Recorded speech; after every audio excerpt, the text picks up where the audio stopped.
Excuse me আপু, আমাকে 100 টাকা দিয়ে হেল্প করা যাবে? 100 টাকা দিয়া হেল্প করবো?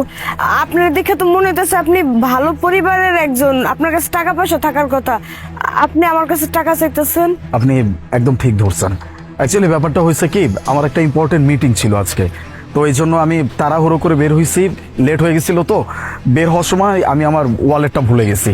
এখন আমি অফিসে যাব নাকি আবার বাড়িতে ব্যাক করব ওয়ালেটের জন্য? যদি বাড়িতে ওয়ালেটের জন্য ব্যাক করি তাহলে আমি মিটিং অ্যাটেন্ড করতে পারবো না, আর মিটিংটা যদি আমি অ্যাটেন্ড করতে না পারি তাহলে আমার অনেক বড় একটা প্রজেক্ট লস হয়ে যাবে, যে প্রজেক্টের মূল্য অনেক কোটি টাকা। প্লিজ আপনি আমাকে যদি একটু হেল্প করেন আমার জন্য অনেক উপকার হতো। 100 টাকা? আচ্ছা খারান, আমার কাছে তো এই 100 টাকাই আছে, আপনি নেন। Thank you very much. আমি আপনার টাকা ফেরত দিয়ে দিব। সমস্যা নেই ভাইজান, দিলেও চলবো না দিলেও চলবো। আপনার মিটিং এ বলে দেরি হয়ে যেতেছে, আপনি আগে আপনার মিটিং এ যান। হ্যাঁ ঠিক বলছেন, আমি ফেরত দিয়ে দিব। আসি, থ্যাংক ইউ। এই যে আপনার 100 টাকা। এটা আবার ফেরত দেওয়ার কি আছে? না দিলেই তো হইতো। অবশ্যই ফেরত দিতে হবে আপু। আপনি যে সময় আমাকে 100 টাকা দিয়ে উপকার করছেন, এই সময় এই 100 টাকার মূল্য আমার কাছে অনেক বেশি ছিল, এই জন্য ফেরত দিতে হবে। ভাই, আপনি যে কাজে লেগে গেছিলেন, আপনার এই কাজ সফল হয়েছে তো? আলহামদুলিল্লাহ। আপনি যদি আমাকে এই 100 টাকা দিয়ে হেল্প না করতেন তাহলে হয়তো আমি আমার প্রজেক্ট আর পাইতাম না। আপনাকে অনেক ধন্যবাদ। আপনি এই টাকা দিয়ে আমাকে হেল্প করছেন বলেই আমি সময় মতো আমার মিটিং অ্যাটেন্ড করতে পারছি, আর আমি প্রজেক্টটা ফাইনাল করতে পারছি। আপু, আপনাকে ছোট্ট একটা রিকোয়েস্ট করতাম, প্লিজ না করবেন না। এখানে কিছু টাকা আছে, এই টাকাটা আপনি রাখেন। না না, এতগুলান টাকা আমি রাখতে পারবো না ভাই, আপনার টাকা আপনি লয়ে যান। আপু, আপনি ভাববেন না যে আমি আপনাকে করুণা করছি। আমি করুণা করছি না। আপনি আমাকে যে উপকারটা করছেন, এই উপকারটা না করলে আজকে আমি আমার প্রজেক্টটা ফাইনাল করতে পারতাম না। আমার প্রজেক্ট ফাইনাল হয়েছে, সেখান থেকে আমি কিছু টাকা অ্যাডভান্স পাইছি। দ্যাটস ওয়াই এটা আমি আপনাকে খুশি হয়ে দিচ্ছি। এটা আমার উপহার মনে করবেন আপনি। তবুও ভাইজান, আমি আপনার টাকা রাখতে পারবো না। আপু, আপনার তো মায়ের চিকিৎসাও করতে হবে, তাই না? আপনি জানলেন কেমনে আমার মায়ের চিকিৎসা করাতে হইব? আমি আপনার ফোনের কথা বলা শুনে ফেলছিলাম। দেখেন, আপনি এই টাকাটা রাখলে আমি অনেক খুশি হব। কেন মনে করছেন যে আমি আপনাকে করুণা করছি বা আমি আপনার উপকারের প্রতিদান দিচ্ছি? এমন কিছু না। আমি আপনার ছোট ভাইয়ের মতো। আপনার জন্য আমার একটা উপকার হয়েছে, আমার একটা প্রজেক্ট ফাইনাল হয়েছে। দ্যাটস ওয়াই আমি ছোট ভাই হয়ে আমার বড় বোনকে একটা গিফট করছি। এটা আপনি কেন নেবেন না? প্লিজ না করবেন না। ভাইজান, আপনি আসলে বড় মনের একজন মানুষ। আপনি হয়তো জানেন না, এই দুনিয়ায় আমার মা ছাড়া কেউই নাই। ডাক্তার কইছে আমার মায়ের চিকিৎসা না করাইলে আমার মা মইরা যাইব। আর এই টাকাটা দিয়ে আপনি আমার অনেক উপকার করলেন, আল্লাহ আপনার ভালো করব। না না আপু, আমি আপনার কোনো উপকারই করিনি। উপকার যা করার তা তো করেন স্বয়ং আল্লাহ তাআলা। আমরা মানুষ শুধুমাত্র ওসিলা। দেখুন, আজকে আমার কাছে একটু সামর্থ্য আছে, যেটা দিয়ে আমি কোনো মানুষের পাশে দাঁড়াইতে পারি।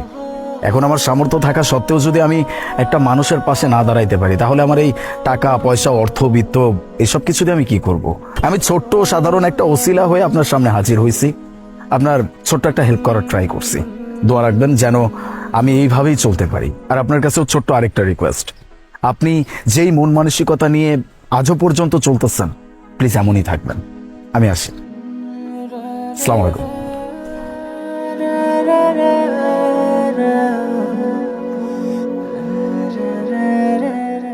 চলো যাব।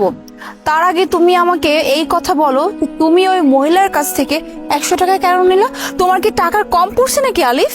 নিছি, একটা কারণ আছে, এই জন্য নিছি। কারণ আছে? কি কারণ? আমিও শুনি যে যে কারণের জন্য সামান্য একজন দিনমজুরি মহিলার কাছ থেকে তোমাকে 100 টাকা নিতে হইলো। আচ্ছা, আমি বলছি।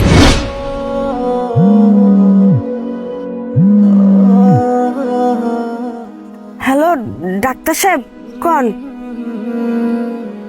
কি কইলেন? 2 লাখ টাকা লাগবো? আচ্ছা ঠিক আছে ডাক্তার সাহেব, আপনি টাকা চিন্তা করেন না। আপনি আমার মায়ের চিকিৎসা করেন, আমি টাকা যেমনি পারি যেতে পারি আমি টাকা জোগাড় করে আনুম। আমার মার জানি কিছু না হয়, আমার মার দিকে একটু খেয়াল রাখেন ডাক্তার সাহেব। আচ্ছা ডাক্তার সাহেব, আমি যত তাড়াতাড়ি পারি টাকা লয়ে আপনার লগে দেখা করতেছি। আপনি আমার মার দিকে একটু খেয়াল রাখেন। মা ছাড়া আমার দুনিয়াতে কেউ নাই ডাক্তার সাহেব। ঠিক আছে, আপনি তাহলে আমার মার কাছে যান, আমি টাকা লয়ে আইতাছি। আল্লাহ, আমি আমি এতগুলান টাকা কই থেকে পাবো আম্মু? এই মাটি কাটতে আমি 2 লাখ টাকা কেমনে জোগাড় করবো? আমার না না, আমি দিন রাত মাটি কাটুম, যেমনি পারি আমি আমার মায়ের সুস্থ করে তুলুম। আমি জাস্ট ওনাকে হেল্প করার জন্য এই কাজটা করছি। ও আচ্ছা, হেল্প করার জন্য তুমি এই কাজটা করছো, তাই তো? তো আলিফ, এমন হেল্প কে করে যে হেল্প করবা অথচ তুমি তার কাছ থেকে টাকা নিছো? মানে টাকা নিয়ে হেল্প কেউ কাউকে করে? আমি কি বোকা? আমাকে কি বোকা ভাবছো তুমি? যা বলবো আমি তাই বিশ্বাস করবো? সত্যি করে বলো, তুমি এই কাজ কেন করছো? দেখো মুনা, এই মানুষগুলোর না আত্মসম্মান বোধ অনেক বেশি থাকে।